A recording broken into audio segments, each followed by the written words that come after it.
Hola, hola, mis queridos estudiosos de la anatomía. ¿Cómo están? Sean bienvenidos a un nuevo video anatómico de los cursos por patreon.com de Anatomía Fácil por Juan José Sánchez. Hoy les traigo la clase de aparato reproductor femenino.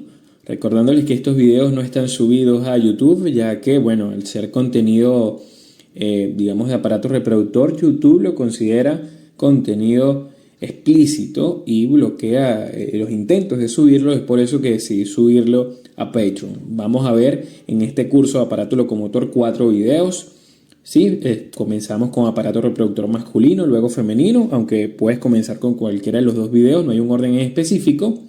Después, sí, vienen los videos de uretra y de región perianal. Van a ser los 4, perianal y perineal, las dos regiones en el mismo video. Los 4 videos, que son los, digamos, los que de anatomía incluyen material explícito, están todos entonces en o dentro del curso. Ya las estructuras adyacentes de la pelvis, ya eso sí lo pueden encontrar de manera gratis en mi canal de YouTube, Anatomía Fácil por Juan José Sánchez. Entonces, bueno, este aparato reproductor femenino vamos a ver que al igual que el hombre se divide en dos grupos. Vamos a estudiar órganos genitales externos, que de hecho es uno solo, está dado por la vulva, y los órganos genitales internos, que es en donde la mujer, digamos, tiene un poco más de complejidad.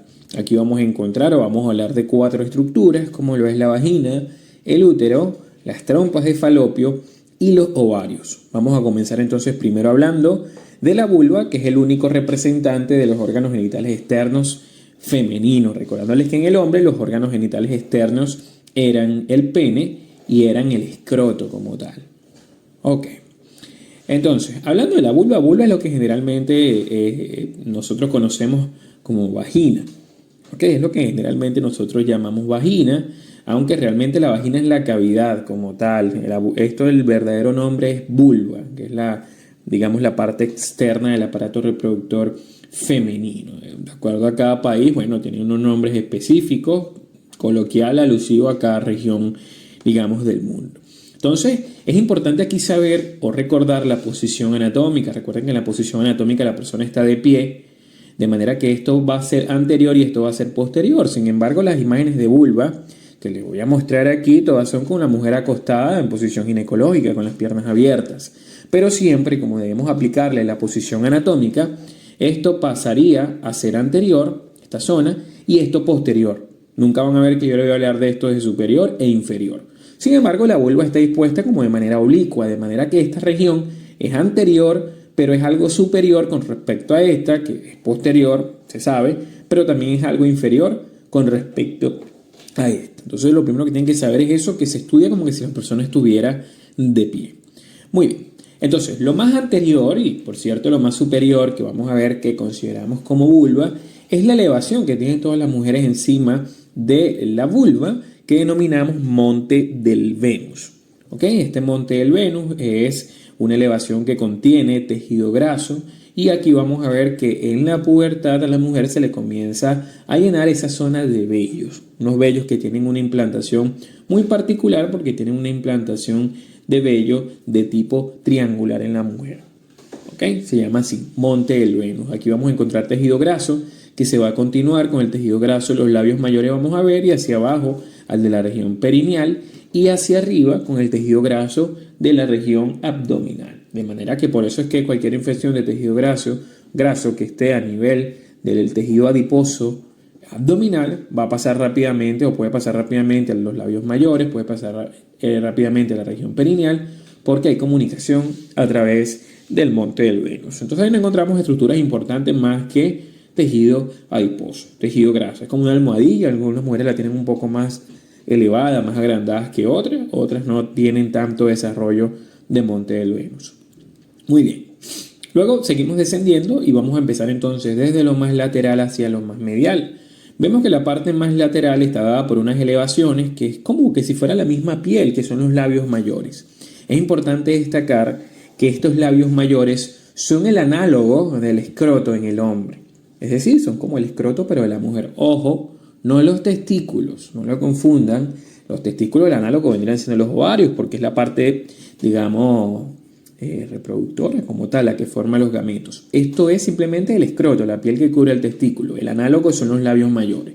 Entonces estos labios mayores son un repliegue de piel, ¿ok?, que tiene abundantes glándulas y comienza también a llenarse de pelo después de la pubertad. También vamos a ver que el color de la piel que se encuentra en los labios mayores es un poco más oscura, tal cual como pasaba a nivel del escroto. Estos labios mayores van a tener una cara externa, que es una cara, digamos, que está,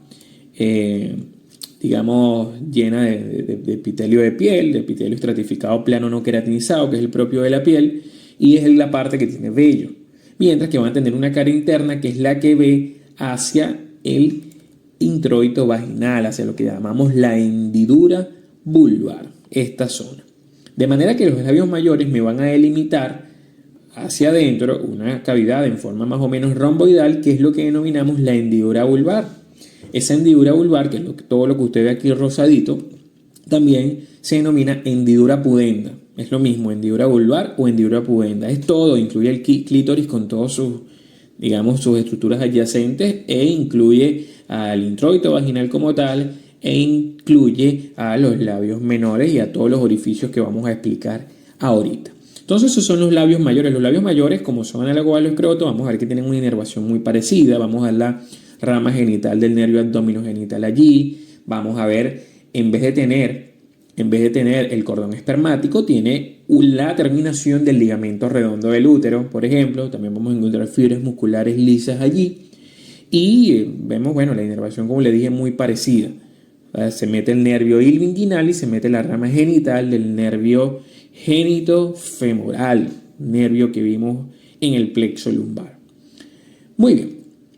Entonces, cuando una mujer tiene una hernia inguinal, cabe destacar que así como el hombre, la hernia inguinal se mete y va buscando hacia la cavidad escrotal. En la mujer, las hernias inguinales, que no son tan comunes como en el hombre, cabe mencionar, van buscando hacia los labios mayores, es donde nosotros podemos ver el bulto, la elevación, el aumento de volumen en el caso de una hernia inguinal en la mujer, que repito, no es común, más común es la hernia inguinal en el hombre. Muy bien, entonces toda esa zona que les muestro allí en verde es lo que se denominaría hendidura vulvar como tal. Esa es la hendidura vulvar.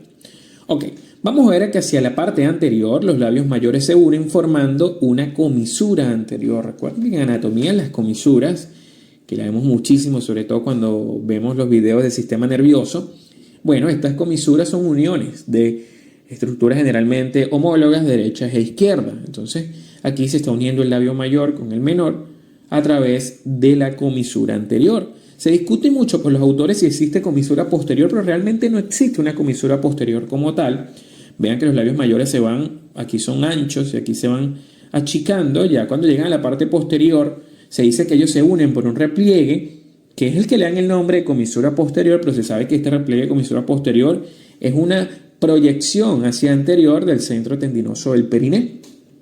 Entonces no es como tal que los labios mayores se unen en la parte posterior a través de una comisura posterior, sino que esta estructura, que parece una comisura posterior y realmente sí pareciera que los une, deriva desde el centro tendinoso del perineo. Importante saber eso.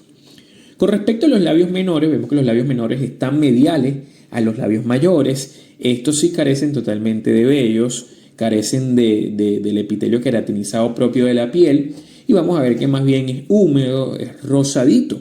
Estos labios mayores igualmente van a tener dos caras, una cara externa, que es la que va buscando a la cara interna de los labios mayores, que tienen más o menos la misma estructura histológica, y una cara interna, que es la que ve hacia el introito vaginal.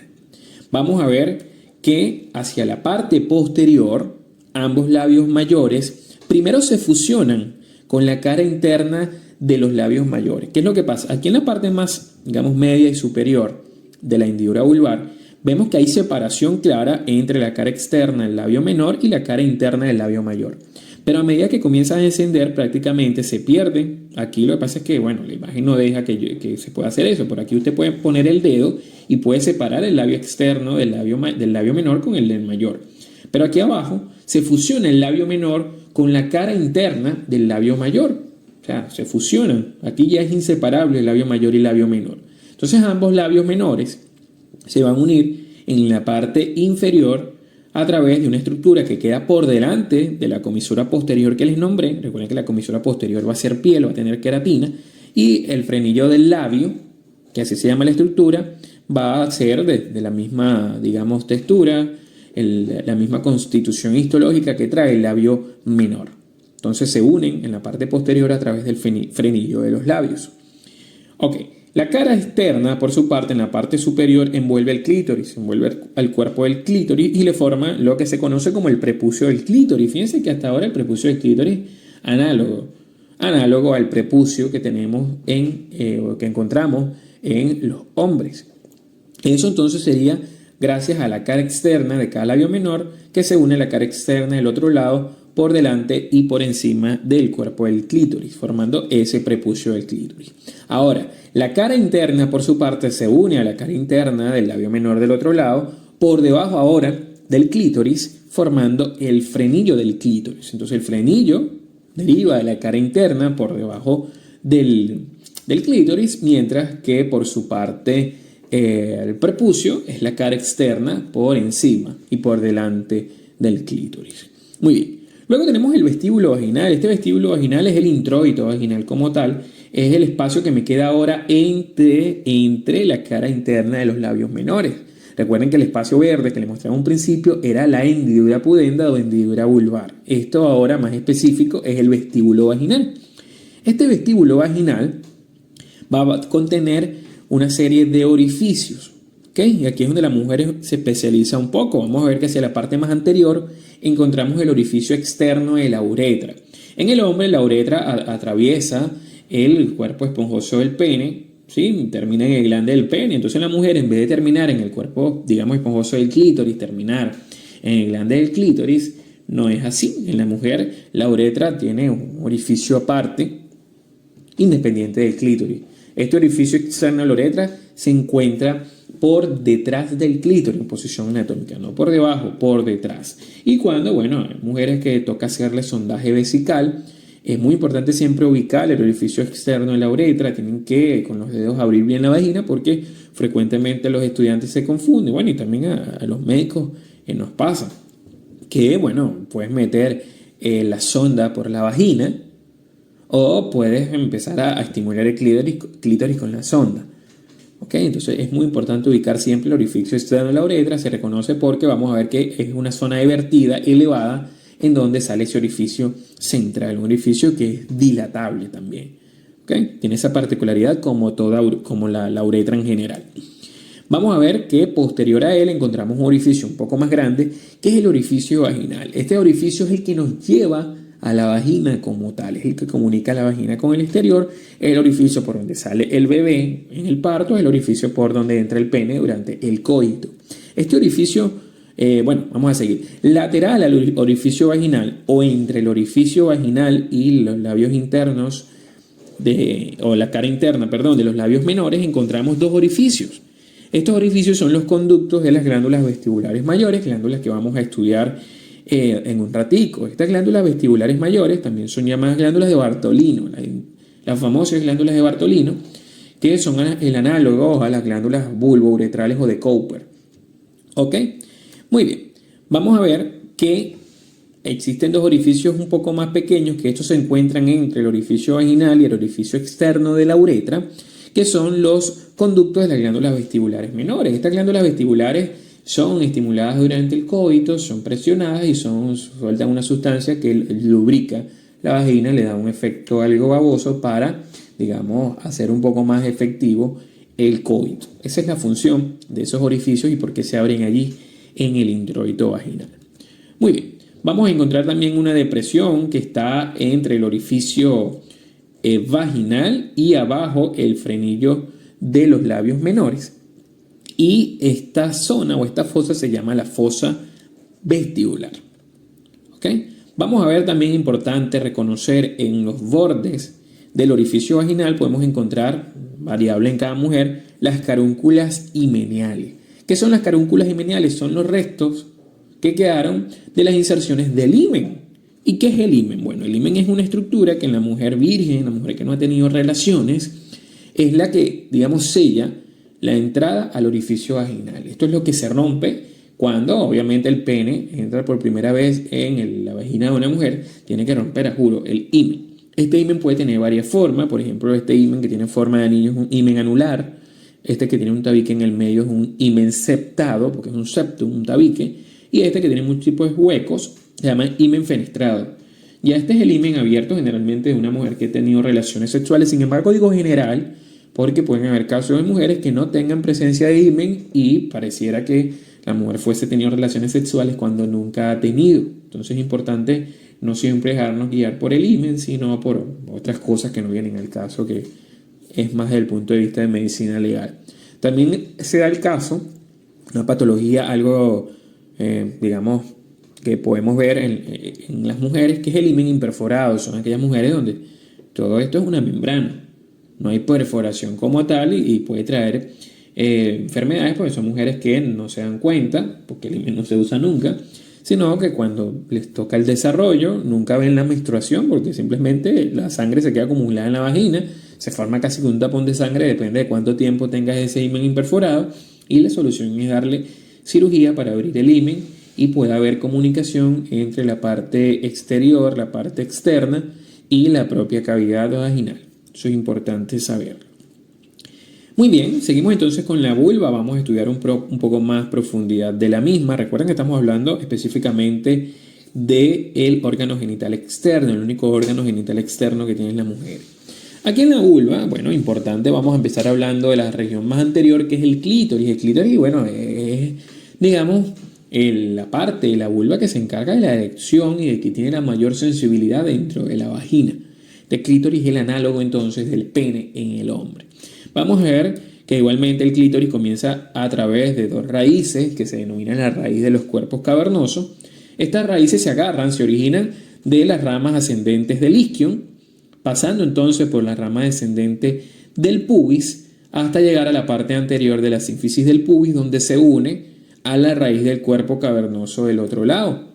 Ambas raíces del cuerpo cavernoso se unen formando el propio cuerpo cavernoso, que ya el cuerpo cavernoso cuelga hacia adelante y hacia abajo, como el cuerpo, tal cual como el cuerpo cavernoso del pene. Entonces, estos cuerpos cavernosos del clítoris terminan digamos, en una prolongación que es continuación de la unión de ambos cuerpos cavernosos que se configuran con el nombre de cuerpo de clítoris. Y ese cuerpo de clítoris termina en una punta denominada el glande del clítoris. Entonces el cuerpo es la porción más distal ya cuando se unieron ambos cuerpos cavernosos. ¿Por qué? Porque está la raíz. Una vez que se separa del pubis, delante de la sínfisis, sigue separado, sigue siendo entonces cuerpo cavernoso, pero ya no deja de ser raíz, porque la raíz es lo que está pegado. Entonces cuando se separan y cuelgan, comienzan a ser cuerpos cavernosos. Cuando ambos cuerpos cavernosos se unen, forman el cuerpo del clítoris. Y bueno, el cuerpo del clítoris se continúa con el nombre de glande del clítoris. Vamos a ver igualmente que existe un ligamento que está unido a su parte más dorsal y superior, que es el ligamento suspensorio del clítoris. Este ligamento lo uniría entonces a la sínfisis del pubis, análogo a cómo tiene el ligamento suspensorio del pene el hombre. Muy bien. Esta estructura del cuerpo cavernoso es una estructura de tejido eréctil, una estructura que también se llena de sangre y se engurgita, muy parecido al hombre. El glande del clítoris, por cierto, es muy sensible, en analogía al hombre, muy sensible. Vamos a ver que ella, me refiero al cuerpo cavernoso, está rodeada por el músculo isquio cavernoso. Este músculo isquio cavernoso, bueno, eso lo explicaremos en el video de región perineal, tanto los músculos isquios cavernosos del hombre como el de la mujer. Lo que quiero que sepan es que es un músculo que siempre está rodeando a ese cuerpo cavernoso. Importante también saber que este músculo es importante porque al contraerse es que puede lograr el aumento de volumen, la, digamos, erección de estos tejidos eréctiles. Vamos a ver entonces el prepucio del clítoris, aunque ya lo nombramos. Este prepucio del clítoris estaba formado por las caras externas de los labios menores. Muy bien. Vamos a tener ahora los bulbos vestibulares. Estos bulbos vestibulares son análogos a los bulbos del cuerpo esponjoso en el hombre. Y bueno, más adelante, cuando vean que la parte posterior es bastante estos bulbos ensanchados, pero cuando se van hacia adelante, hacia anterior, se van haciendo más finos, entonces más o menos serían el cuerpo esponjoso. Entonces, bulbo, el cuerpo esponjoso, es el análogo. En la mujer se llama es bulbo vestibular. Entonces, estos bulbos vestibulares, estas estructuras, se encuentran tapadas por estos músculos, que serían los músculos bulbocavernosos, tal cual como existe un músculo bulbocavernoso, también llamado músculo bulbo esponjoso, en el hombre. O sea, tal cual lo vamos a tener en la mujer. Vamos a encontrar en la parte posterior, estos bulbos vestibulares, para seguir hablando de ellos se dirigen hacia anterior, vean que van a los lados del introito vaginal, están prácticamente en el lugar donde están los labios menores. Y ellos se dirigen hacia adelante, haciéndose cada vez más finos, para después unirse en la parte anterior del introito vaginal, por debajo y por detrás del clítoris, para después unirse y surcar toda la cara inferior. Bueno, no sería la cara inferior, en este caso sería la cara ventral del clítoris. Importante eso, recuerden que el clítoris, la cara dorsal es esta y la ventral es esta, la que ve hacia abajo. Y entonces ahí hacen tal cual lo mismo que hace el cuerpo esponjoso del pene. Rodean toda la cara inferior del clítoris. Tenemos las glándulas vestibulares mayores, que son las que les nombré hace rato, que son análogos a las glándulas bulouretrales o de Cowper. Son las famosas glándulas de Bartolino. Tienen un conducto que llega al espacio que está entre el labio menor y el orificio vaginal, que es el conducto por donde ellos sueltan sus secreciones. Estas glándulas a veces se le obstruye el conducto, o a veces no hay obstrucción, sino que bacterias entran por el conducto y causan una bartolinitis, que existe. A veces se llenan de líquido, forman quistes de Bartolino. Siempre hay que tomarlas en cuenta para la patología vaginal. Tienen una función de que, son estimuladas y apretadas durante el coito, y su producto de secreción lubrica el introito vaginal y hace un poquito más efectivo entonces el coito. ¿Okay? Aquí podemos ver un poco más el conducto y vemos las glándulas un poco más de cerca en la parte posterior del bulbo vestibular, aunque a veces están tapadas por los bulbos vestibulares. A veces no se encuentran tan posteriormente. ¿Okay? Muy bien. Con respecto, aquí ya ustedes lo saben que es el orificio donde desemboca. Con respecto a la irrigación y a la inervación de esta parte externa de los órganos genitales femeninos, comenzamos primero con la irrigación de los labios mayores y menores. Hay una arteria que no se ve en esta imagen, que es la arteria pudenda externa. Esta arteria pudenda externa origina ramas labiales anteriores, que entonces vienen desde anterior hacia posterior. ¿Ok? En esta imagen aprovecho y les muestro las ramas labiales posteriores, que ya vienen desde posterior hacia anterior, que son ramas indirectas de la arteria pudenda interna. ¿Ok? Arteria pudenda interna. Entonces la pudenda interna termina dando esas ramas labiales posteriores, y la pudenda externa, que no se ve en la imagen, repito, da las ramas labiales anteriores. Los cuerpos cavernosos, por su parte, tienen que tener irrigación. Recuerden que la erección depende de irrigar a las estructuras, cavernosas. Va a estar irrigada por la arteria profunda del clítoris, como lo pueden ver allí. Ahora, el glande como tal, fíjense que va por la arteria dorsal del clítoris. Entonces, la arteria profunda del clítoris al cuerpo cavernoso y la arteria dorsal del clítoris al glande. Estas arterias terminan derivando de la arteria perineal, que a su vez esa arteria perineal también termina siendo rama de la pudenda interna al final. Bien, los bulbos vestibulares, por su parte, que serían, recuerden, estos que están aquí, y las glándulas vestibulares mayores que estaban tan cerca, están irrigadas por la arteria bulbovestibular, que son estas que usted ve aquí, que serían ramas entonces de la propia arteria perineal, también rama de la pudenda interna, aunque la pudenda interna irriga casi todos los órganos genitales externos. Y por una arteria que no se ve aquí, que es la arteria vaginal anterior, que es una arteria que se vería mucho más profunda en la imagen. No les tengo imagen, pero es importante que sepan que también irriga esas estructuras. La inervación, por su parte, los labios mayores y menores están inervados por el nervio ilioinguinal, ¿sí? Que es el nervio abdominogenital menor. Aquí lo podemos ver. Están inervados también por los nervios labiales posteriores. Estos nervios labiales posteriores, vean que derivan del nervio pudendo interno. Y por una rama del nervio cutáneo femoral posterior, que es esta que ustedes pueden ver aquí, que vean que le envía filetes a los labios mayores en este caso. Aquí lo podemos ver también un poco mejor. Esta es la inervación entonces de labios mayores y labios menores. Con respecto al clítoris, está inervado por el nervio dorsal del clítoris. Aquí lo podemos ver. Nervio dorsal del clítoris. O sea, este Veanlo aquí cómo sigue recorrido y llega a la parte dorsal del clítoris. Es el que le da la sensibilidad al clítoris. Y el bulbo vestibular, por su parte, recuerden que son las estructuras que estaban adyacentes al introito, van a estar inervados por el plexo útero-vaginal, que es un plexo que deriva del plexo hipogástrico inferior. Ese plexo hipogástrico inferior está en un video gratis en YouTube, lo pueden buscar para que lo entiendan. Y origina a su vez los nervios cavernosos del clítoris, de manera que el clítoris va a tener inervación por el nervio dorsal del clítoris y por los nervios cavernosos del clítoris que derivan del plexo útero-vaginal. Esto fue entonces toda la parte correspondiente olvidé hablarles del drenaje linfático. Bueno, estos órganos genitales externos le queda más fácil drenar hacia los ganglios inguinales superficiales. Estos ganglios también están muy explicados en el canal, el drenaje linfático del miembro inferior. Nombro mucho estos ganglios inguinales. Ahora sí, esta fue toda la parte de los órganos genitales externos. Vamos a meternos con los internos, que les recuerdo que eran el útero, las trompas de falopio, el ovario y la vagina como tal. Bueno, habiendo terminado con los órganos genitales externos, vamos a hablar entonces de los órganos genitales internos. Les recuerdo que eran 4, no es tan recorrido ni tan amplio como en el masculino, sino que aquí hablaremos primero del útero, luego les explicaré la vagina y finalmente las trompas de falopio o trompas uterinas y los ovarios. Entonces, estos órganos genitales internos son 2 que están en la línea media, que son impar, como es el útero y la vagina, y 2 pares que se hallan a cada lado, tanto el lado derecho como el izquierdo, como son las trompas de falopio y los ovarios.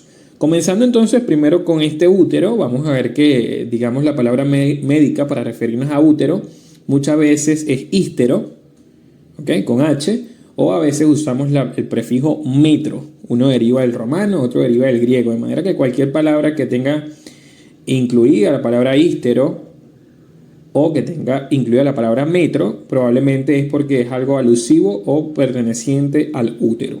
Entonces este útero, al ser un órgano central, es el encargado de albergar y anidar al, futuro embrión. ¿Okay? Muy importante entonces desde el punto de vista reproductivo. Es la función, digamos, del útero como tal. Entonces, este útero, vamos a ver que él en este corte sagital no está totalmente recto, sino que él forma un ángulo en relación al conducto vaginal de aproximadamente 90 grados. Se dice que es un ángulo recto, es un ángulo llamado ángulo de anteversión y él está entonces viendo hacia anterior. Claro, la posición del útero varía mucho de acuerdo a las estructuras adyacentes. Por ejemplo, varía mucho de acuerdo al llenado de la vejiga, porque la vejiga está tan cerca y anteriormente, cuando la vejiga está distendida porque está llena de orina, empuja el útero hacia atrás y prácticamente lo vuelve recto, o incluso puede empujarlo tanto hacia atrás que el ángulo, en vez de hacer de anteversión, comienza a hacer un ángulo de retroversión.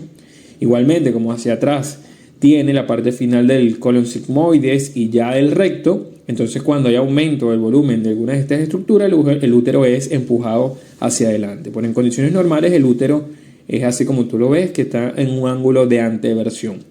Igualmente, el ángulo de anteflexión se define como el ángulo que forman las partes del útero entre sí. Entonces, aparte del ángulo de anteversión, que es entre el útero y la vagina, hay un ángulo que está dado entre el cuerpo del útero y el istmo. Y ese ángulo es también con flexión hacia anterior, llamado ángulo de anteflexión. Pero como les dije, varía mucho de acuerdo a las estructuras vecinas.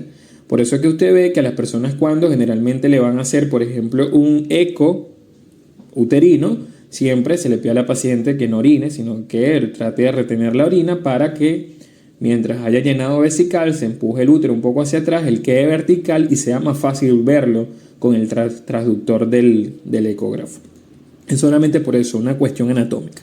Otra cosa importante es que el útero no siempre está en la línea media. De hecho, la mayoría de las veces el útero está un poco torcido y está dispuesto hacia el lado derecho. Casi siempre él está, de hecho, es hacia el lado derecho y no en todo el centro de la línea media. ¿Cuáles son las dimensiones del útero? A pesar de que en las imágenes podamos pensar que el útero es un órgano muy grande, realmente de sentido anteroposterior de espesor mide son 2 centímetros nada más. En sentido longitudinal, que es la parte más grande, mide 8 centímetros y de ancho en su porción superior, donde está el cuerpo llegando al fondo, mide 4 centímetros. De manera que es algo relativamente pequeño. Por supuesto, las descripciones anatómicas que hacemos del útero es un útero de una persona que no está embarazada, ya que al útero albergar dentro de su cavidad al embrión, cuando éste crece, el útero puede dilatar sus paredes enormemente para poder albergar dentro de él el tamaño completo del bebé. Otra cosa importante es que la forma natural del útero es una forma así piriforme, así lo describen. Piriforme significa en forma de pera, y esta pera es invertida, siendo la base de la pera superior y el vértice de la pera inferior. ¿Qué capas vamos a encontrar entonces en el útero? Bueno, el útero vamos a encontrar primero una capa externa, que es la que denominamos perimetrio, que está dada por tejido conectivo y por el peritoneo parietal, que, bueno, es parietal antes de unirse al útero, porque ya cuando se une al útero comienza a ser peritoneo visceral. Este perimetrio también ayuda a formarlo la aponeurosis pélvica parietal. Luego, la capa más gruesa, que digamos que es una capa media, es la capa de músculo liso, que vamos a denominar miometrio. Entonces aquí lo que les dije, miomúsculo y metrio, es porque, bueno, donde habían metido la palabra metrio, es porque es algo alusivo al útero. Y luego su capa más interna, que es una capa mucosa, es decir, de epitelio, es el endometrio. Este endometrio, bueno, tiene abundantes glándulas de todo tipo, es la parte que está en contacto con la placenta, por ende es la parte que durante el ciclo menstrual va alterando su grosor, va engrosándose para recibir a un posible embarazo, y si el embarazo no se da, simplemente se descama una parte del endometrio, porque digamos que él tiene subcapas a su vez, y esta es la que sale entonces por fuera del útero hacia la vagina en el proceso de la menstruación. Pero las tres capas que describimos de afuera hacia adentro entonces son perimetrio, miometrio y endometrio. Muy bien, ¿qué partes vamos a describir en el útero? Bueno, importante saber que el útero tiene 3 orificios de comunicación. Tiene 2 orificios de comunicación hacia los lados, donde desembocan las trompas uterinas o trompas de falopio, y un orificio inferior que es el que lo conecta a la cavidad vaginal. Las partes en sí del útero, de arriba hacia abajo, primero tenemos la parte más superior, que denominamos el fondo del útero. Luego una parte que es la más, digamos, larga, más prominente, es el cuerpo uterino. Luego una parte que algunos autores la nombran, otros no la nombran, que es el istmo. O sea, no es que no existe, sino que algunos incluyen al istmo dentro del cuerpo uterino. Pero bueno, en este caso, guiándome en la Target y el Gardner, ellos especifican que existe un istmo como una región aparte del útero. Y finalmente, la parte final del útero sería el cuello uterino o el cervix. ¿Okay? El cervix del útero. Entonces, hablando del fondo, que es la parte más superior, bueno, este fondo uterino es la porción que está superior a la desembocadura de las trompas de falopio. Una vez que llegan las trompas de falopio, toda esta zona que queda superior es lo que se denomina el fondo del útero. Es una parte central. Luego vamos a tener la parte, bueno, aquí la podemos ver, aquí se ve el orificio desembocador de las trompas de falopio. Entonces, desde ahí hacia arriba, toda esta región es el fondo del útero, es la punta. Luego tenemos el cuerpo. Bueno, este cuerpo del útero es la porción más larga. De hecho, 2/3 partes del útero son cuerpo. Este cuerpo vamos a ver que tiene una cara anterior, que como está viendo hacia la vejiga la denominamos cara vesical, y una cara posterior que aquí, bueno, aquí vamos a ver que está en las asas del intestino delgado, por eso le llamamos cara intestinal. Esta cara anterior y posterior están tapizadas, vean ustedes, bueno, también en el fondo de hecho, por el mismo peritoneo parietal, que aquí se hizo visceral. Entonces el peritoneo tapiza, vean ustedes cómo se repliega desde encima de la vejiga, la cara anterior del útero, luego pasando por el fondo del útero y luego la parte posterior del útero, para después replegarse otra vez y pasar a la cara anterior del recto. Entonces sería como una cara anterior y posterior, pero para efectos del útero se denominan cara vesical, y la posterior se le denomina cara intestinal. Vamos a ver que en relación a esos repliegues que hace el peritoneo a este nivel, se forma un fondo de saco anterior, que como está entre la vejiga y el útero se denomina fondo de saco útero-vesical, y uno posterior que se denominaría fondo de saco recto-uterino, tiene un epónimo muy famoso que es fondo de saco de Douglas, por encontrarse entre el recto y el útero. ¿Sí? Serían los dos fondos de saco en relación al cuerpo del útero. Lo vemos un poco aquí. Ahora, a los lados de este cuerpo del útero, recuerden que la porción más larga es donde llegan los ligamentos anchos. Estaría formado entonces por dos bordes, un borde derecho y un borde izquierdo. Como esta imagen que les estoy mostrando en particular es una visión posterior del útero, ya sabemos entonces que este sería el borde derecho y este sería el borde izquierdo. Usted dirá que ¿cómo hago yo para saber qué es posterior? Bueno, por varias cosas, pero principalmente porque veo a los ovarios. Los ovarios se ven viendo esta estructura por detrás, porque por delante yo lo que veo es puro este ligamento amarillo, que es el ligamento ancho. Al yo ver los ovarios así tan bonitos, ya yo sé que es que lo estoy viendo de atrás hacia adelante. Aparte que las trompas uterinas siempre están por detrás de estos ligamentos, que lo van a conocer más adelante, ¿okay? Que son los ligamentos suspensorios del ovario. Entonces son varias cosas que me hacen guiarme. Aparte veo el uréter que se ve que viene de la región posterior buscando hacia el útero, y veo a los ligamentos redondos del útero, aunque ellos sí agarran más bien hacia adelante, pero bueno, ahí lo dibujaron más como viendo hacia abajo. Muy bien, esto es en relación al cuerpo entonces. El istmo es una zona realmente corta, es una zona bastante pequeña, mide menos de 1 centímetro, ¿sí? 1 o menos de 1 centímetro. Entonces este istmo es una zona que algunos autores la incluyen como parte del cuerpo, y que en el embarazo, cuando el útero comienza a distenderse, prácticamente se distiende tanto el istmo que algunos autores lo llaman el segmento uterino inferior. Entonces en este istmo también se pega la placenta, pero no se pega tan firmemente como si se pega en el resto del útero. Igualmente durante la descamación que ocurre durante la menstruación, es muy poco lo que se descama en la región del istmo. Luego entonces del istmo viene una de las regiones que más debemos hacer énfasis en el estudio, porque bueno, la parte médica patológica se centra mucho en este cuello del útero, y es justamente el cuello del útero. Este cuello del útero está dividido en dos grandes porciones. Estas porciones las divide o la forma de acuerdo al lugar donde penetra la pared anterior de la vagina, que lo vamos a ver ahorita en un corte sagital. Entonces, una porción está por encima de la vagina, sería la porción supravaginal del cuello uterino o del cervix uterino, y una porción que me queda dentro de la vagina, de la cavidad vaginal, que sería la porción vaginal. Son las dos grandes divisiones del cuello. Vamos a ver que él es una cavidad como algo, en forma como de un uso, para ponérselo más fácil, que hay una dilatación central y se achica los extremos. Entonces, en relación a ese uso, así con H, vamos a ver dos orificios. Un orificio cervical interno, que es el que ve hacia la cavidad uterina, y un orificio cervical externo que ve hacia la vagina.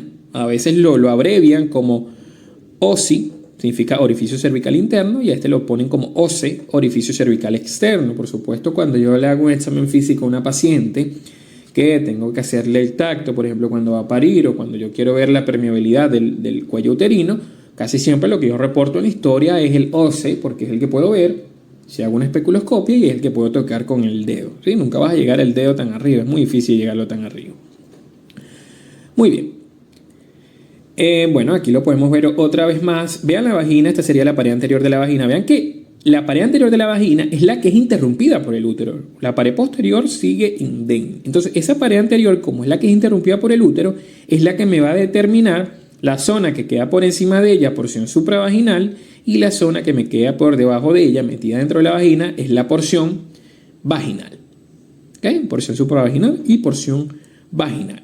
Ahora, en relación a esto, vamos a dictaminar o nombrar dos labios en relación al cuello uterino. Un labio que me queda hacia atrás, que sería el labio posterior del cuello. Siempre tienen que especificar de qué parte del útero. Entonces este es el labio posterior del cuello uterino. Y uno que va a quedarme hacia adelante, que sería el labio anterior del cuello uterino. Muy bien.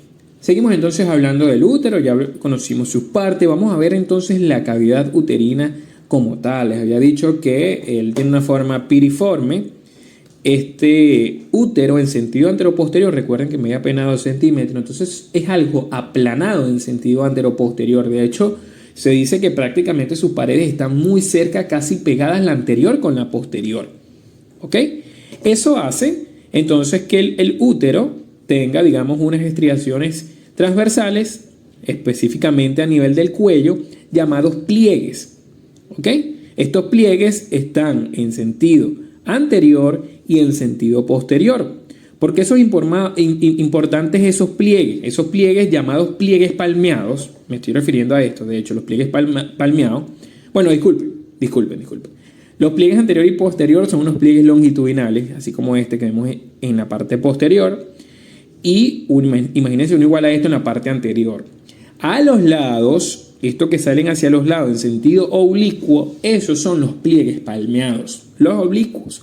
Estos oblicuos, como van en direcciones opuestas, ellos encajan prácticamente como si fuera una cremallera, los del lado derecho con los del lado izquierdo. Y eso es lo que hace, claro, aquí está la cavidad abierta, pero realmente este orificio cervical está cerrado. Entonces, eso funciona como un cierre, como un tapón importante y aísla un poco a la cavidad uterina con respecto a la cavidad vaginal. Entonces, recuerden ustedes que los pliegues palmeados encajan uno sobre otro como si fueran una cremallera. ¿Ok? Como si fueran una cremallera. Aquí lo que les comenté, que la cavidad en sentido posterior realmente es muy angosta, casi que están en contacto la pared anterior y la posterior. Ahora bien, vean que el útero, al ser un órgano tan grande, ustedes se preguntarán por qué su peso no hace que él colapse y se meta dentro de la vagina y cause lo que se conoce como un prolapso uterino, que de hecho es una patología. Entonces, en condiciones normales el útero no puede protuir y meterse dentro de la cavidad vaginal, y cuando pasa es o porque hay un defecto en el piso pélvico, que es una de las estructuras que sostiene al útero, o simplemente porque los medios de fijación ligamentarios están fallando, se estiraron por embarazos múltiples, por distintas causas. Entonces, esos medios de fijación que fijan al útero a su lugar son múltiples. Primero, el peritoneo parietal. Ya sabemos que el mismo peritoneo parietal, cuando se repliega sobre el útero, se convierte en visceral. Ojo, es el parietal, pero reflejado sobre la víscera se convierte en visceral. Entonces, este peritoneo, ok, aquí como usted lo ve, él fija prácticamente el útero a la vejiga y también lo fija a las estructuras del colon sigmoides y del recto en la parte posterior. Entonces ese es el primer, digamos, estructura o medio de fijación que tiene el útero, el propio peritoneo parietal. Luego tenemos el fondo de saco útero-vesical, que lo nombramos, y el fondo de saco recto-uterino, que igualmente ese repliegue de peritoneo, cuando se repliega, ayuda también a fijar en parte al útero, ya que lo fija a paredes laterales y prácticamente a la parte anterior, y a la parte posterior también lo está fijando. Véanlo ustedes aquí, ahí tenemos el peritoneo, se repliega sobre el útero, pasa primero por la parte anterior, que es la cara vesical, luego pasa por el fondo y luego en la parte posterior, que es la cara intestinal, y vean que hace otro repliegue y eso sostiene prácticamente al útero en su lugar. Ok. Luego tenemos el ligamento ancho. El ligamento ancho no es más que el mismo peritoneo cuando llega a los bordes laterales del útero, que está formado por dos hojas, una hoja posterior y una hoja anterior. Eso se dirige hacia lo ancho, hacia los lados, con el nombre de todo esto que ustedes ven amarillo, que se conoce como ligamento ancho. Recuerden entonces que está formado por una hoja posterior, que justo es esta que estamos viendo, y una hoja anterior. Entre las hojas del ligamento ancho vamos a encontrar ciertas estructuras que se las voy a ir nombrando ahorita. ¿Ok? Muy bien. Hacia la parte posterior, vean que esta es una visión posterior, veo allá hacia adelante la vejiga, aquí veo el útero visto desde atrás, lo que yo les decía, vean cómo veo los ovarios, yo sé que esa es una visión posterior, y aparte veo el colon sigmoides recto, ya eso me hace saber que lo estoy viendo desde atrás, veo los vasos pélvicos, los vasos ilíacos. Entonces, este pliegue recto uterino, lo vamos a ver más adelante, es una fibra, grupo de fibras que derivan del ligamento cervical lateral y que se encargan de unir al útero con las paredes laterales de la pelvis. Mira que se pone lateral al recto. ¿Okay? Se llama pliegue recto uterino, o algunos autores lo llaman pliegue sacro uterino. Esto, digamos que sería parte del borde inferior de todo esto que ves hacia los lados, que es el ligamento ancho. Entonces no se les olvide, pliegue recto uterino. Muy bien. ¿Qué es lo que pasa? Este ligamento ancho se divide, digamos, en varias zonas. O sea, es el mismo ligamento ancho que, de acuerdo al lugar donde esté, yo lo puedo llamar de una manera distinta. Entonces, Este pliegue que tú ves del ligamento ancho que va a lo largo de todo el borde inferior de las trompas uterinas o de falopio, lo llamamos mesosalpinx. Aquí me adelanto un poco. La palabra o el prefijo médico para referirnos a trompas es salpinx o salpingo. Eso lo vemos en la trompa auditiva, por eso es que en la faringe ven muchas estructuras que se llaman salpinx, y lo vemos aquí también donde están las trompas uterinas. Entonces, salpinx es trompa. Entonces, el mesosalpinx es un repliegue de meso, ya saben que es simplemente el peritoneo, que sostiene o que va desde, que es parte del ligamento ancho, que va desde el borde inferior de la trompa uterina para unirla al resto de la membrana del ligamento ancho. Se llama así, mesosalpinge o mesosalpinx. Luego tenemos un mesoovario. Este mesoovario, recuerden que nunca se le olvide que esta imagen que les estoy mostrando es posterior. Entonces, ese mesoovario fija a el borde anterior, ¿ok? También de hecho lo llaman borde mesovárico, lo vamos a ver cuando veamos ovario más adelante. Une el borde anterior del ovario con el ligamento ancho. Lo que pasa es que aquí no se nota en la imagen porque es bidimensional, pero más adelante les muestro un corte y van a ver que es como una T. Una T literalmente. Van a ver lo que les digo, que me refiero que es una T. El hecho es que no se les puede olvidar que el mesovario une el borde anterior o mesovárico del ovario a el propio ligamento ancho. Y luego tenemos al propio mesometrio, que digamos que es la parte del ligamento ancho que está lateral al útero. Entonces el ligamento ancho se compone de 3 grandes partes: mesosalpinx, mesovario y mesometrio. Vean que el nombre te dice que está agarrando: mesosalpinx, salpinx trompa; mesovario, ovario; y mesometrio agarra al metrio, que es el útero. Los 3 conforman el ligamento ancho. Muy bien, fíjense en esta visión posterior superior, vean cómo esto está agarrando al borde anterior o borde mesovárico del ovario. Entonces el mesovario, este está agarrando al útero, mesometrios, y en esta imagen no se ve el mesosalpinx. No logramos verlo en esta imagen. Ok, fíjense ahora ustedes, entre las hojas anterior y posterior que formaban el ligamento ancho, vamos a ver tejido conectivo, que está tejido conectivo bastante laxo, y vamos a ver muchas fibras de tejido muscular liso. ¿Okay? Ese es el tejido que vamos a ver entre ambas capas del mesoovario. Este corte, bueno, espectacular. Esto es lateral, esto es medial, para que se ubiquen. Esta es la trompa de falopio. Esto es el ovario, que tiene 2 extremos, un extremo tubárico, porque ve hacia la trompa, y un extremo, digamos, que va viendo hacia el útero, que se llama extremo uterino. Fíjense ustedes que todo esto es ligamento ancho. Entonces, esta parte es la que se supone que está agarrando al útero, ese es el mesometrio. Entonces vean que hay como una T, tiene forma de la letra T.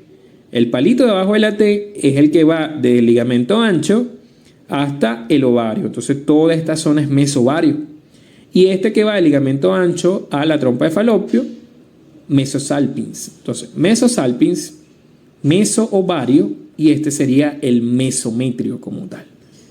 Entonces, para que vean cómo, bueno, y aquí también se ve que el ligamento ancho tiene la hoja posterior y la anterior, y todo ese tejido conectivo, que hay vasos sanguíneos allí metidos también, y la serie de ligamentos de fijación, toda esa zona es lo que se conoce con el nombre de parametrio. Entonces, no se les olvide que no confundan mesovario con mesosalpinx. Lo que pasa es que cuando lo vemos en imagen antero-posterior es difícil dibujar las dos porque vean el sentido físico espacial en el que están. Pero cuando vemos estos cortes así más especiales es que podemos delimitar esos nombres que yo les estoy diciendo. Muy bien. Si lo vemos aquí, entonces, si vemos pegadito el ovario sería mesovario. Todo esto sería mesosalpinx. Y aquí sería el mesometrio. Hay unas estructuras que están, digamos, a lo largo de ese ligamento ancho, que son el epóforo y el paraóforo.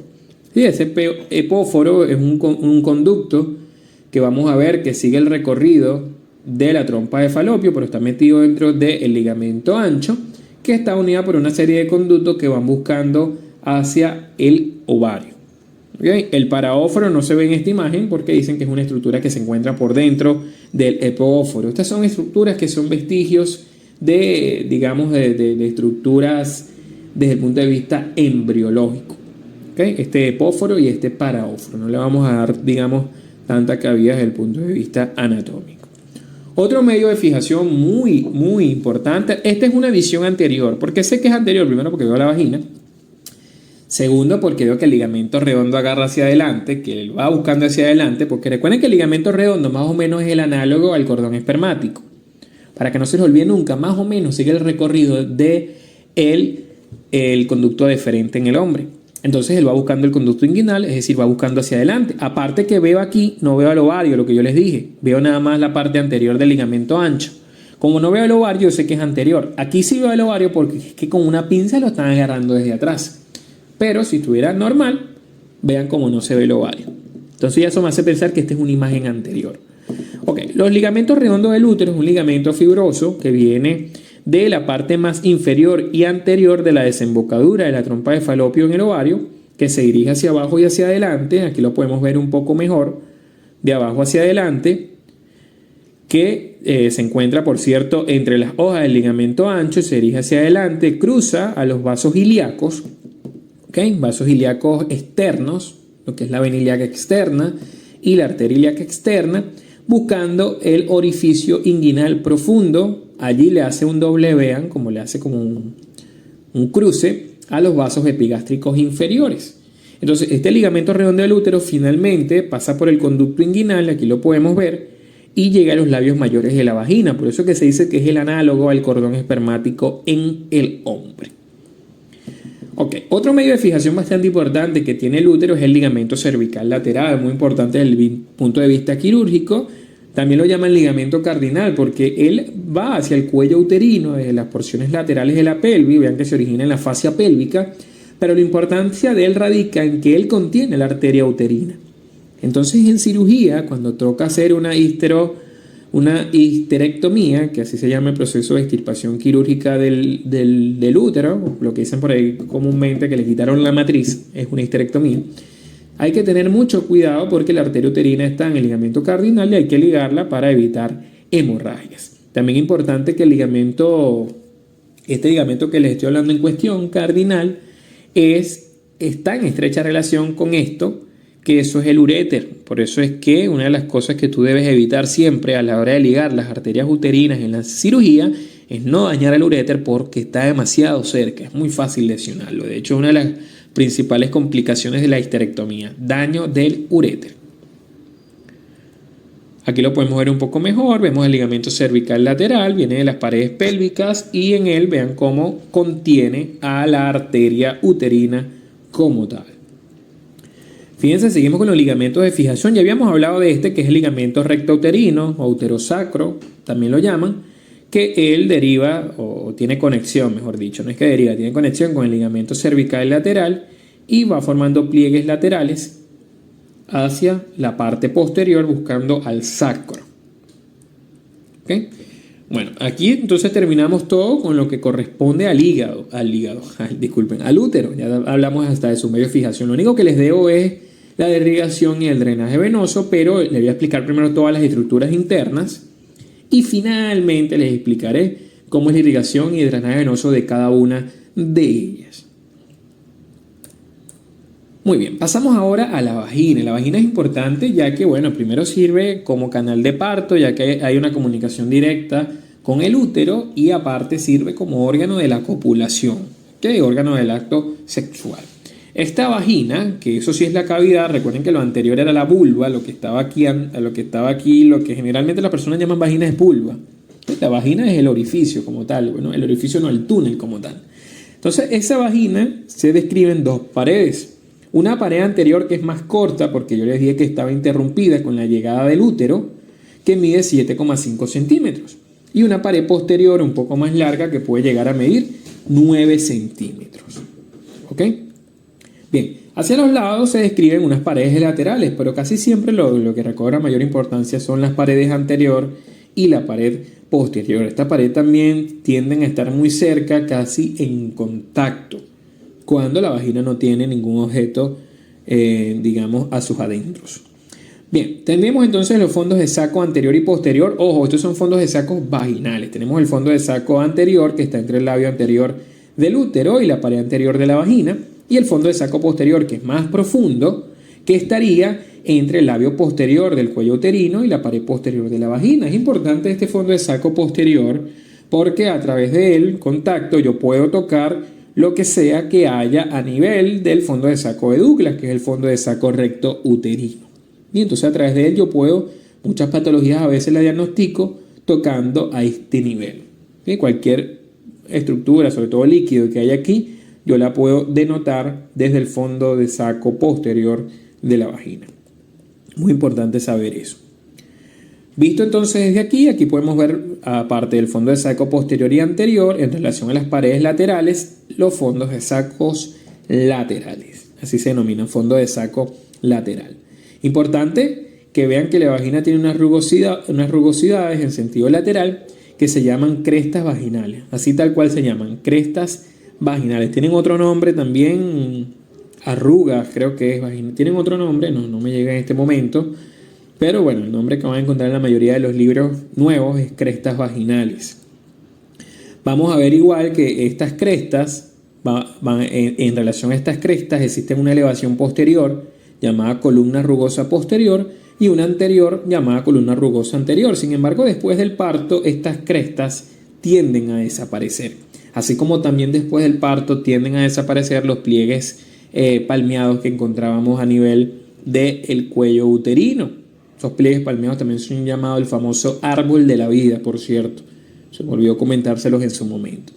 Hacia la parte anterior vemos una elevación un poco más prominente. Imagínense esta imagen, pero justo la que cortaron, que se llama la cresta uretral. ¿Qué es lo que pasa? Anterior a la vagina está la uretra femenina. Entonces, esta uretra femenina empuja la pared anterior de la vagina y le forma una cresta que es visible desde adentro, una elevación. Eso es lo que se denomina entonces la cresta uretral. Aquí podemos ver la vagina por detrás, por delante la uretra. Entonces esto, más de esta uretra, haciéndole una prominencia a la pared anterior de la vagina que se encuentra por atrás.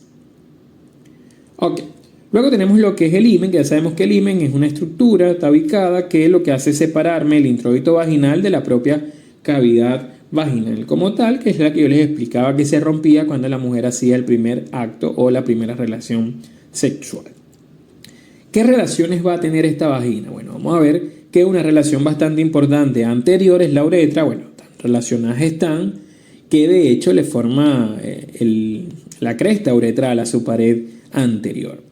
Vamos a ver que un poco más hacia arriba está relacionada entonces con el cuello del útero. Hay un tabique de tejido conectivo que separa la vejiga de la pared anterior que se llamaría tabique vésico-vaginal. ¿Ok? Es un tabique de tejido conectivo que está aquí. Vamos a ver que hacia la región inferior está relacionada con el diafragma urogenital. Ese diafragma urogenital lo verán muy bien en el video de espacio perineal, de periné, que lo vamos a ver en la tercera clase de este curso. Este diafragma urogenital, bueno, está formado por dos músculos. Uno es el esfínter externo de la uretra y el otro es el músculo transverso del periné. Y luego también el diafragma pélvico, que no se ve en esa imagen, se ve en la siguiente, también es relación de la vagina, de hecho es relación y es sostén de la vagina. Hacia la parte posterior, recuerden que la pared posterior llegaba al fondo de saco de Douglas o fondo de saco recto uterino. Posteriormente, bueno, va a haber un tabique llamado tabique recto vaginal, que es lo que me lo va a separar del recto y del recto. Entonces este sería un tabique fibroso bastante avascular que se llama tabique recto vaginal. Este que usted ve aquí sería relación posterior. Entonces fíjate en esta imagen, aquí tendríamos el cuello uterino, esto aquí sería la vagina como tal. Entonces esto que está sosteniendo la vagina, esto es parte del diafragma pélvico. Vean cómo lo sostiene. El diafragma urogenital, por supuesto, en esta imagen no se ve porque el diafragma urogenital prácticamente habría que hacer un corte sagital para poder verlo. Muy bien. Vamos a ver también estrecha relación de los uréteres, que vean que van llegando lateral hacia la parte posterior de la vejiga y estos uréteres están en relación lateral entonces a la vagina y a la vejiga. Ok, terminamos entonces con vagina. Lo único que le vería yo de vagina sería la irrigación, que bueno, se las digo al final junto con todas las demás estructuras genitales internas, porque ya la de la externa, la de la vulva, te la dije al terminar los órganos genitales externos. Entonces, bueno, ya vamos a terminar hablando de trompas de falopio y luego de ovarios. Estas trompas de falopio o trompas uterinas, vean que son estructuras pares, miden aproximadamente 10 centímetros, siguen un recorrido bastante tortuoso, ¿okay? No son totalmente rectas y tienen dos extremos, un extremo que decimos que es el extremo abdominal y otro extremo que es el extremo uterino, que es el extremo, digamos, que se abre dentro de la cavidad uterina. Entonces, estas trompas de falopio, recuerden ustedes que estaban agarradas por un repliegue del ligamento ancho denominado el mesosalpinx, así se denomina ese repliegue, mesosalpinx. ¿Qué porciones encontramos en la trompa de falopio? Bueno, estudiamos generalmente 4 grandes porciones. Una porción más externa, que es el infundíbulo. Este infundíbulo es como un guante prácticamente, tiene varios dedos, esos dedos se denominan las fimbrias del infundíbulo. Aquí encontramos un orificio, que es el orificio abdominal de la trompa de falopio, o también llamado orificio externo, mide aproximadamente 2 milímetros y es importante ya que el óvulo, una vez que ovula y suelta un óvulo, él tiene que ser atajado prácticamente por estas fimbrias y eso es lo que hace entonces que el óvulo, ya después que es atajado por esta fimbria, entre dentro de la trompa de falopio para finalmente buscar su recorrido hacia el útero. A veces este mecanismo de atrapamiento falla y entonces el óvulo prácticamente queda dentro de la cavidad abdominal. No es lo común, pero puede pasar. Y en este caso es cuando se constituyen embarazos ectópicos abdominales. Entonces vean ustedes que la trompa uterina está abierta hacia la cavidad abdominal prácticamente y eso es lo importante saberlo desde el punto de vista clínico, porque esa comunicación que tiene la cavidad abdominal con la cavidad uterina es lo que explica por qué muchas infecciones, a veces vaginales, pasan a uterinas y de uterina pasan rápidamente a la cavidad vaginal, porque existe esa permeabilidad, esa comunicación entre las cavidades. Bien, entonces, ya les hablé de las fimbrias, que son las puntas de ese infundíbulo, y hay una fimbria en especial, una más larga, que está fijada a uno de los polos del ovario, que se llama de hecho polo tubárico, justo porque se le pega esta fimbria, que se llama así, fimbria ovárica. Es una fimbria más larga que la une prácticamente a el ovario, y es así porque entonces el ovario se moviera con ciertos movimientos y en ciertas condiciones pudiese quedar un poco largo de la trompa uterina. Entonces, gracias a esta fimbria asegura que siempre este infundíbulo esté cerca del ovario para que cuando el ovario ovule, suelte un óvulo, sea rápidamente atrapado por ese infundíbulo. Luego tenemos la siguiente porción, que es la más larga, es la ampolla. ¿Okay? Esta ampolla, por su parte, tiene paredes bastante, que son delgadas, lo que hace que la cavidad sea un poco más ancha. ¿Okay? Entonces tiene paredes delgadas, cavidad ancha. Una cosa importante de la trompa de falopio es que a medida que se va acercando el útero, se va estrechando y se va haciendo cada vez más pequeña. El istmo, que es la parte más final, la pared comienza a ser más gruesa y como la pared es más gruesa, de hecho, la luz de la trompa de falopio a este nivel es bastante corta, bastante pequeña. De hecho, vean ustedes como aquí es muy ancha, que mide los 2 milímetros, y ya cuando va llegando finalmente hacia las inmediaciones del útero se constituye su cuarta y última porción, que es la porción terminal o intrauterina o uterina. Ya es la que perfora la porción lateral del útero para finalmente llegar hacia su cavidad. Entonces, dentro de la trompa de falopio es importante porque ahí es donde ocurre la fecundación, es donde los espermatozoides encuentran al óvulo y el óvulo igual va a seguir su recorrido gracias a un movimiento ciliar de unos cilios, unos pelitos que tienen histológicamente la trompa uterina, aunque también se dice que hay movimientos de tipo peristálticos de músculo liso que van empujando ese óvulo hacia finalmente su cavidad uterina. A veces el óvulo se puede implantar en la trompa uterina. De hecho, es el lugar más frecuente de embarazos ectópicos y bueno, el óvulo empieza a crecer en una trompa. Y eso es lo que se configura como un embarazo ectópico. Recuerden que un embarazo ectópico es cualquier embarazo que ocurra fuera de la cavidad endometrial. Donde sea que ocurra fuera del endometrio, es considerado un embarazo ectópico.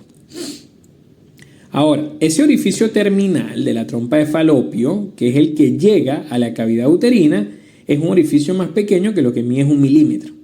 En cambio, recuerden que el orificio abdominal mide hasta 2 milímetros. Para que vean la diferencia, entonces, casi el doble de tamaño entre uno y otro. Ya para terminar, vamos a hablarles de los ovarios. Los ovarios siempre son motivos un poco de confusión de los estudiantes, ya que espacialmente ellos son algo complicados de estudiar.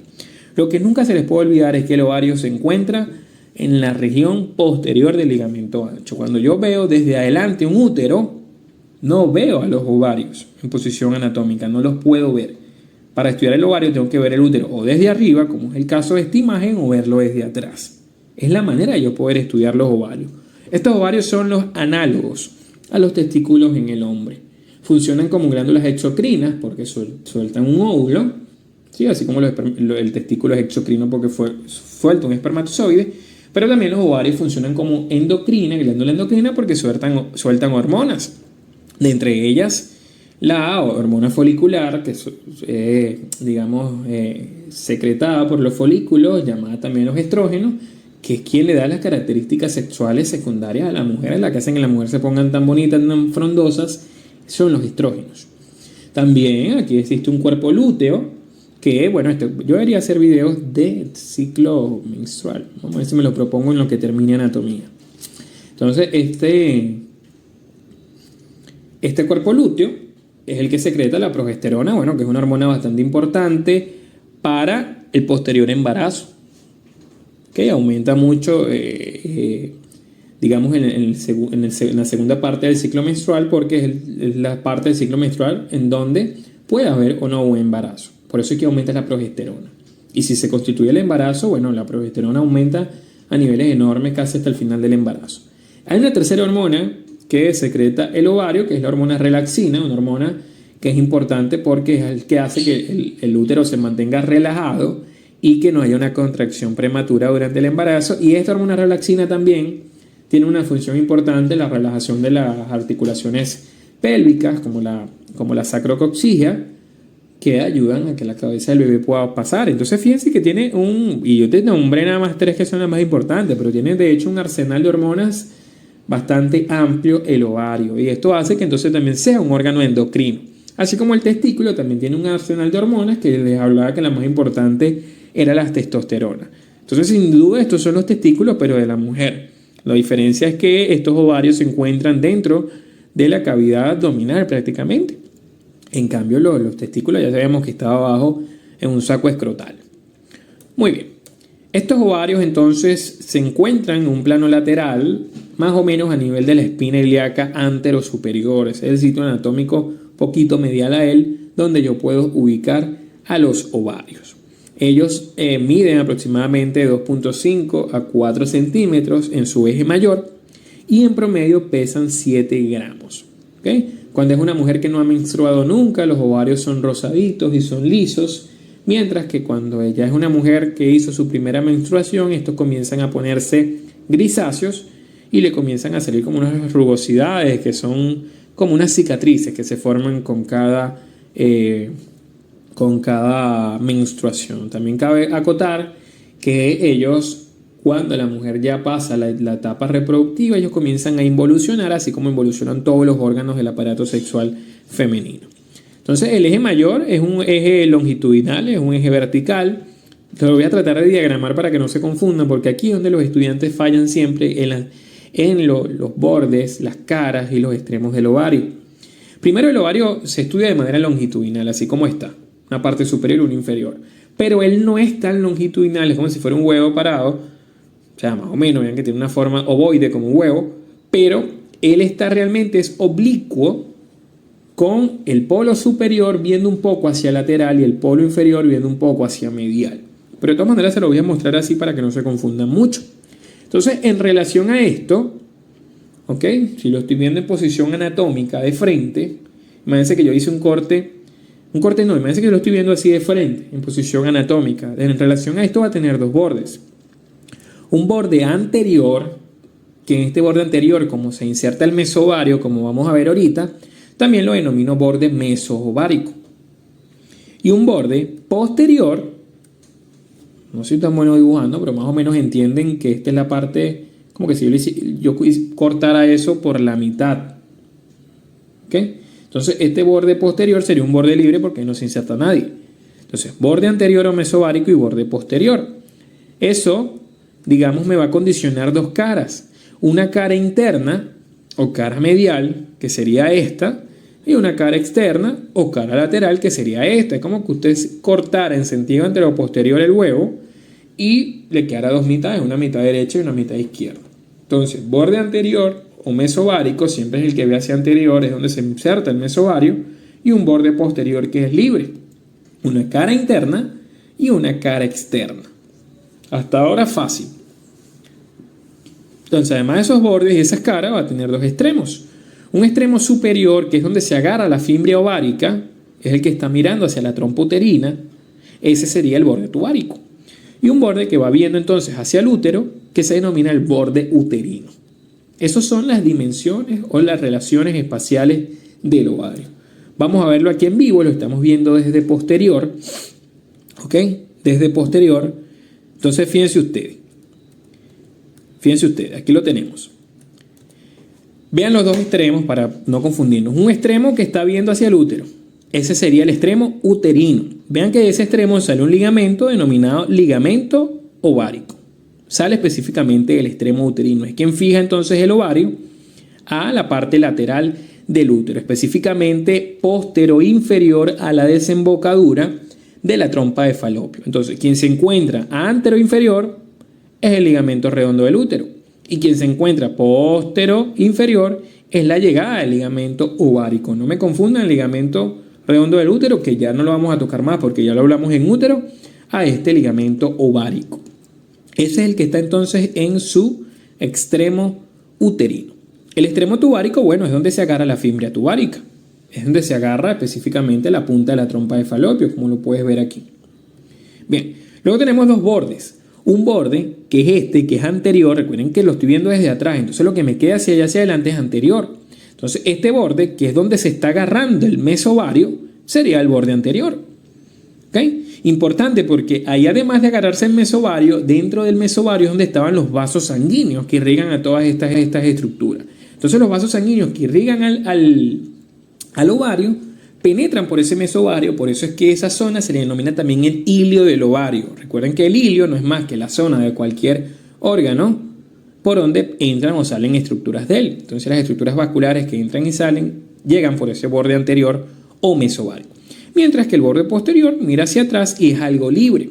Sin embargo, de este borde posterior, a pesar de ser libre, llega un ligamento muy importante, que es el ligamento suspensorio del ovario, que es este que tú ves aquí.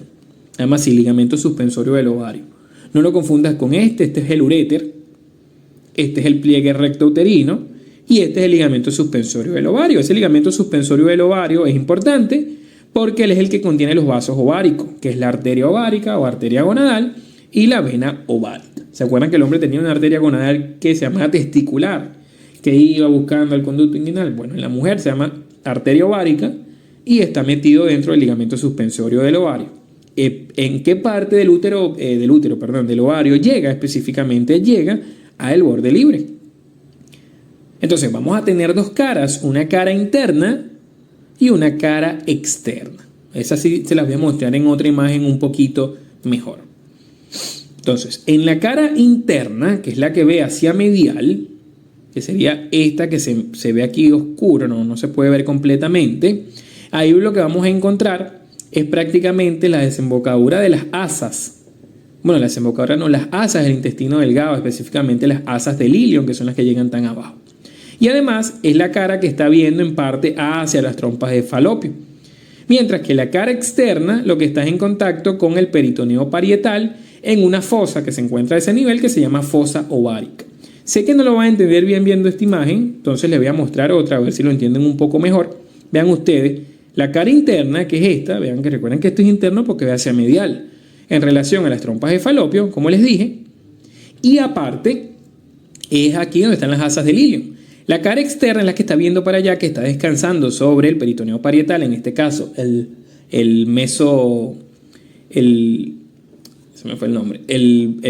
ligamento ancho está descansando ahí en una fosa llamada la fosa ovárica. ¿Ok?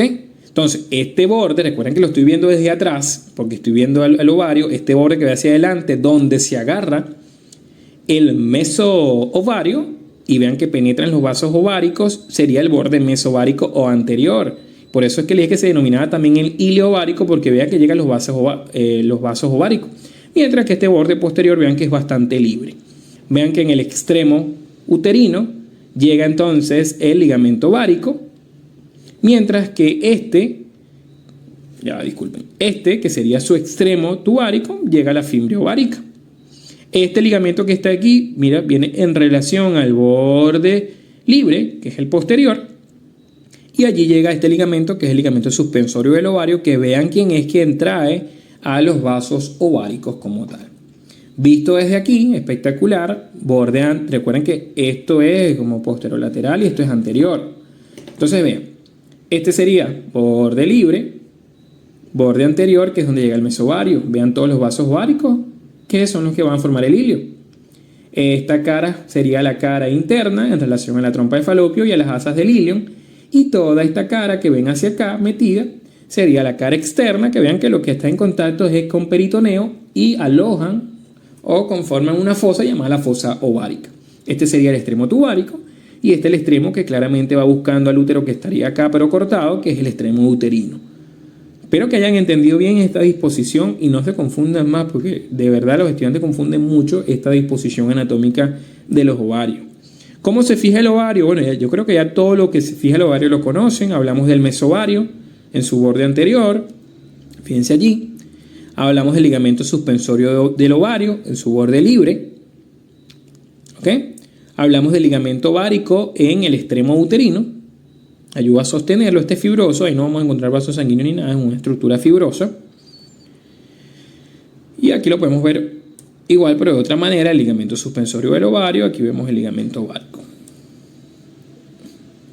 Ok, finalmente, ya sabemos bien la anatomía de todo el aparato reproductor femenino. Vamos a terminar hablándoles de la irrigación y el drenaje venoso, que realmente van a ver que es muy corto y muy fácil. Primero vamos a comenzar con el útero. Vean ustedes que el útero es irrigado por la arteria uterina. Esta arteria uterina es una rama de la arteria hipogástrica, llamada también arteria ilíaca interna. ¿Okay? Esta arteria uterina pasa por el ligamento cardinal, llega a la parte lateral del cuello uterino, allí aprovecha y le da ramas al cuello uterino. Aquí lo podemos ver un poco mejor. Vean cómo cruza el uréter, lo que les comenté hace un rato, que tiene una estrecha relación con el uréter. Llega a la parte lateral del cuello uterino, aquí lo podemos ver cruzando el uréter. De aquí para abajo es vagina, de aquí para arriba es útero, para que no se confundan. Se dirige hacia arriba por el borde lateral del útero. Sigue un recorrido muy tortuoso. Recuerden que cuando ustedes vean un vaso sanguíneo muy tortuoso, es porque esa estructura generalmente es muy dilatable. Entonces tiene que ser así para que cuando el útero se estire, esta arteria quede recta y no pase más nada. Por eso es que tiene esa forma así bastante tortuosa. ¿Ok? Finalmente, ella va llegando hacia la parte superior del borde lateral del útero, para finalmente ahí dar ramas para el ovario y para la trompa uterina. El drenaje venoso, bueno, un recorrido inverso a través de la vena uterina, vena que finalmente termina ayudando a desembocar a nivel de la vena ilíaca interna. Con respecto a la vagina, vean que la vagina tiene una rama que viene de la propia arteria uterina descendiendo. Vean que existe una arteria vaginal, rama directa de la ilíaca interna, hacen un plexo anastomótico a lo largo de las paredes de la vagina, las cuales se confluyen en la parte anterior en una arteria longitudinal anterior llamada arteria ácigo anterior, y una igualita, imagínense una igualita a esta, pero en la parte posterior, llamada la arteria ácigo posterior. Un alumno una vez me dijo que eso no existía, que el sistema venoso ácigo era del tórax, y es verdad, así se llaman las venas que drenan gran parte del tórax, la vena ácigo, pero bueno, esta es la arteria ácigos, es distinta. Y bueno, vean que la arteria pudenda interna, finalmente, que se encuentra en el espacio perineal, aprovecha y da ramas también que ayudan a formar ese plexo arterial a lo largo de la vagina. El drenaje venoso, bueno, igualmente por un plexo venoso vaginal que va buscando drenar en dos lugares, busca hacia la vena uterina, pero también va buscando hacia el plexo venoso vesical. Por último, la irrigación de las trompas uterinas y del ovario. Vean que las trompas uterinas tienen una rama tubárica que viene de la arteria uterina Y vean que la arteria ovárica, que es la arteria gonadal, también da ramas que ayudan a irrigar a la trompa de Falopio. El drenaje venoso igualmente a través de la vena uterina y otra parte a través de la vena ovárica. Vean que tiene otra irrigación un poco distinta. Importante saber que la vena ovárica se anastomosa con la arteria uterina. ¿Okay? Se anastomosa. Finalmente, los ovarios, vean ustedes, irrigados por la arteria ovárica que viene específicamente bajando el ligamento suspensorio del ovario. Y aquí vemos la arteria uterina que da ramas ováricas. Entonces el ovario está irrigado por su propia arteria, que es la arteria ovárica, y está irrigado por ramas ováricas de la arteria uterina. Finalmente, el drenaje venoso de el ovario vendría siendo por venas ováricas que siguen un recorrido inverso a la arteria ovárica. Recordándoles que la arteria ovárica es una rama directa de la aorta abdominal. Entonces, bueno, esta fue toda la clase de aparato reproductor femenino. Espero te haya gustado. No olvides seguir viendo las clases del curso. Nos espera entonces ver, después que vean aparato reproductor masculino y femenino, les espera ver entonces la región perineal y finalmente terminar con la uretra. Cuídense.